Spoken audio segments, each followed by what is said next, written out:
Bossing, so ayan. And currently meron tayo na naman ginawa. Update lang mga kaibigan. So yung mga tuners natin na nakapag-update na ng kanilang software at yung firmware ng ECU. Okay? Magkakaroon na po kayo ng access sa data log natin. Okay? So halimbawa po, ganito po ang pag-activate ng data log. So data log activation tayo.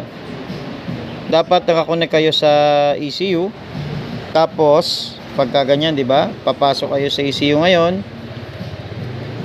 Okay, login. Then okay, halimbawa po umaandar na po yung motor nyo. Ang gagawin nyo po ay pupunta kayo sa analyze. Okay, then click nyo ang record. Okay, pag nag-click nyo na po ang record, ibig sabihin activated na po ang kanyang data logging features. So pwede niya po kayo magmotor, magpakasawa po kayo kung saan kayo pumunta, wala po yun problema. Okay, so kapag nag-disconnect po siya dito sa ating laptop, wala pong problema yun. Pagbalik niyan, i-connect nyo na lang po ulit. Then after po nyan, okay, after po nyan, dahil nag-record kayo, pagbalik po, pagka-connect nyo, ang pipindutin nyo po ang low data log. So kapag ka po pinindot nyo ang low data log, lalabas na po dyan yung pinaka recent nyo na data log. So ito po yung kaninang ginawa ko. Now, pagkatapos po nyan, pwede nyo po i-save ngayon yung data log nyo. Like for example, export data log.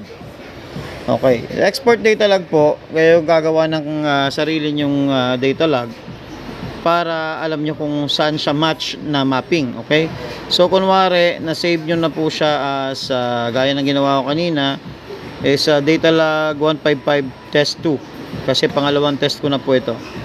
Okay, save. So okay, so halimbawa po na-save ko na po siya, back to home tayo. Okay, back to home.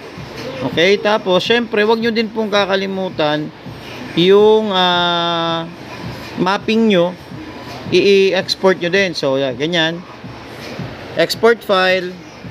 Okay, then gawa kayo ng account ng nyo, ng file name na base din dun sa magtutugma dun sa data log nyo. So sa akin naman, Pitch Bike Tech to Mapping Test 2. So yan, so silang dalawa yung magkasama.